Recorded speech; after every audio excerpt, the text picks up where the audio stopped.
Hello, everybody. So I have to speak in a low volume because everyone is sleeping here.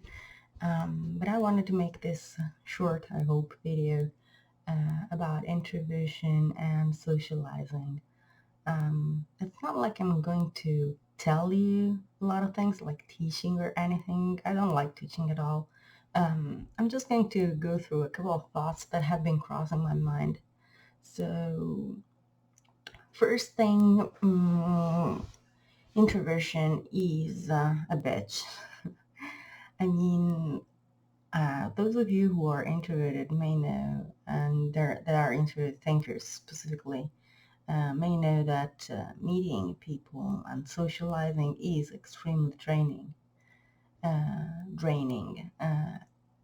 the point that when I have been socializing for like a couple of days, for working reasons or whatever other kind of reason it may be, I feel like I don't know how to explain it. It's not like I don't want to be among people anymore or I don't feel like being among people.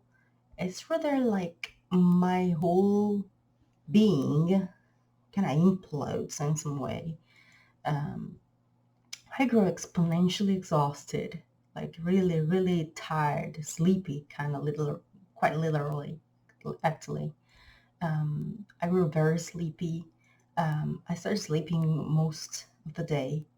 And if I don't get all my sleep, I really become anxious and nervous.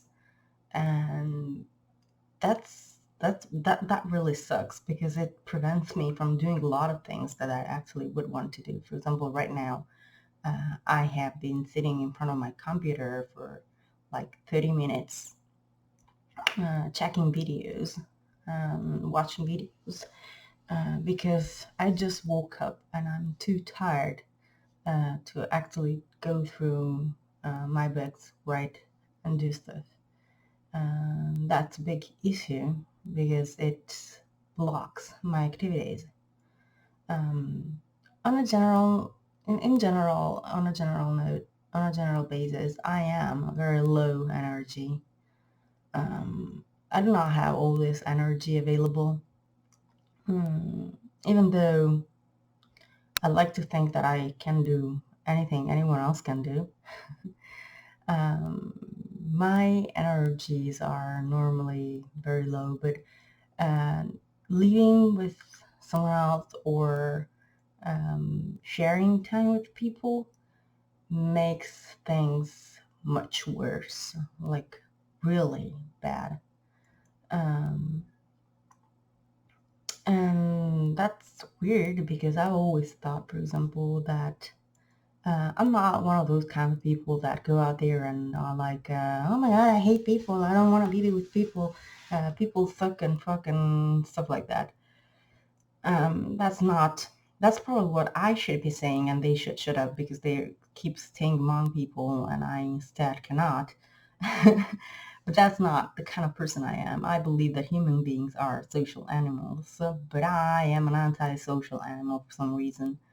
And it's like karma, like you believe in one thing so strongly that it turns its back on you and it kicks you into the ass and it shows you that's not true. Yeah, I've always believed that we as human beings are social animals and we are meant to live in society.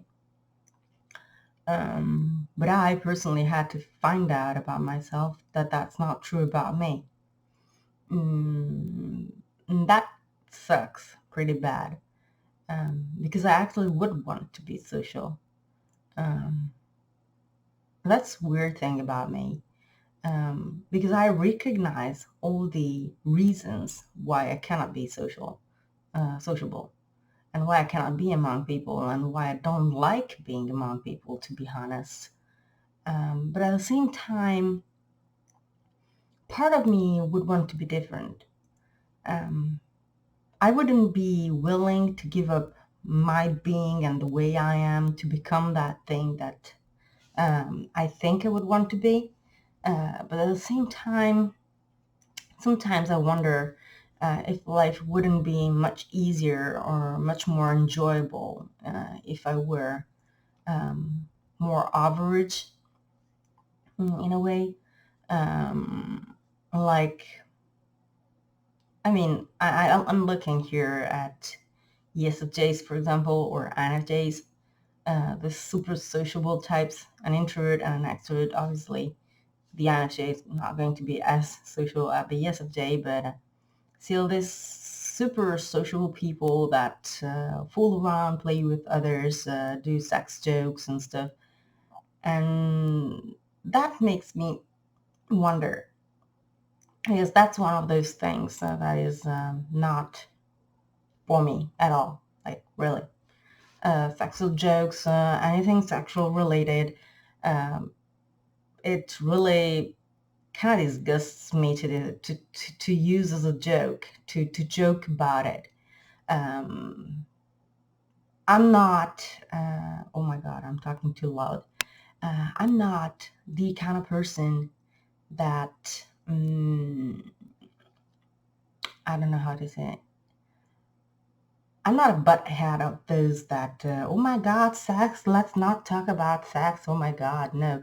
I can actually discuss it, and I have no problems with discussing about sex or talking about it, or even um, more explicitly. I write sex scenes in my books. It's not like I exclude sex or I consider it a taboo or anything. But at the same time, I kind of, yeah, maybe that would be a good comparison for me, but not for the rest of the world. Um, well, yeah, I think it's kind of like talking feelings for other people or something like that.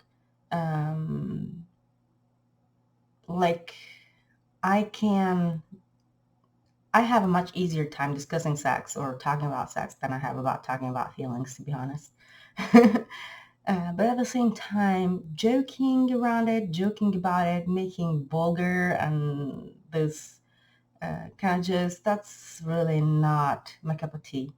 And actually, I found myself in situations in the past where people were partying hard and I cannot join in the mood. And then a friend of mine, someone I really cared about and I really enjoy, whose company I really enjoyed, um, makes one of these physical kind of banging me kind of joke. And it was a girl, so nothing, I mean, I can see it's nothing bad or anything or evil or whatever the case. She was just trying in her way to make me join the fun. And everything she got was a glare and me wanting to go home. Well, not that I showed it externally, actually, but that was the feeling inside. I really don't feel at ease in that kind of situation. And when I say at ease, I actually mean I don't think that's my place. That's not something for me. It doesn't,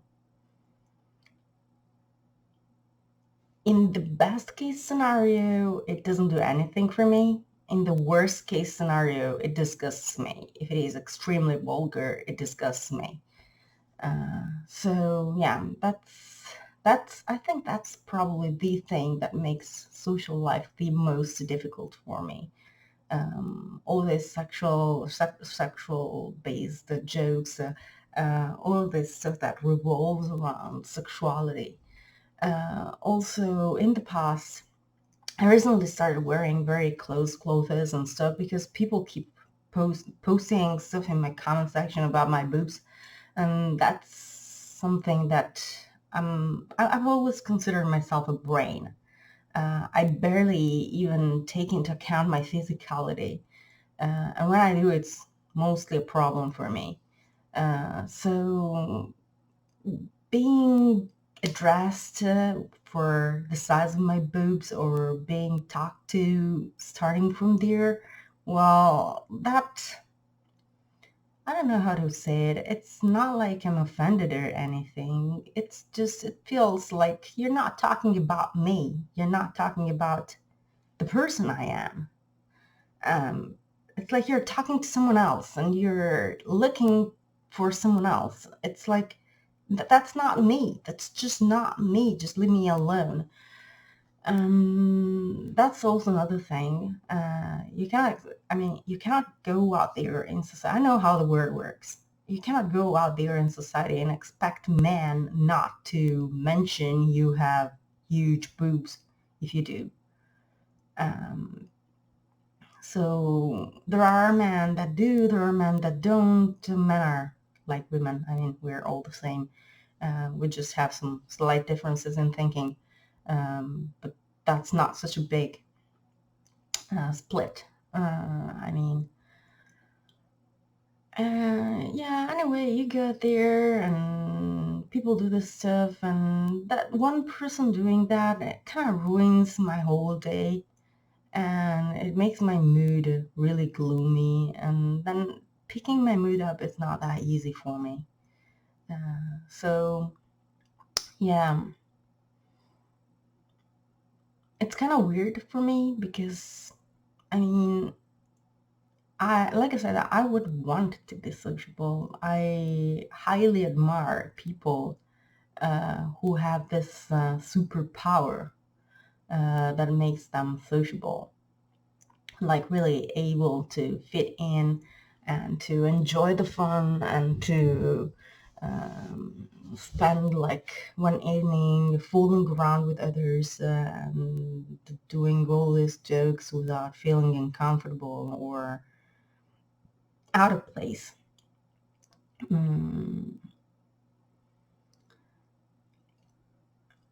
I really admire those people.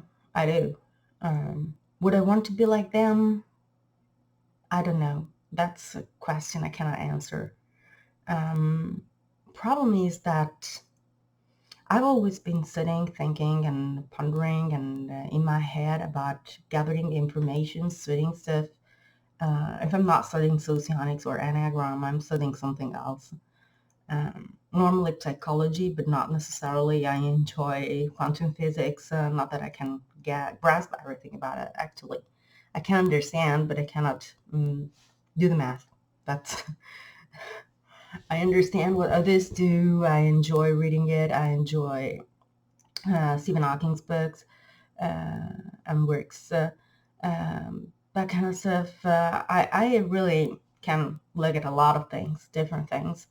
I enjoy reading. I enjoy romance. I enjoy anything that is dark and gloomy. Uh, but yeah,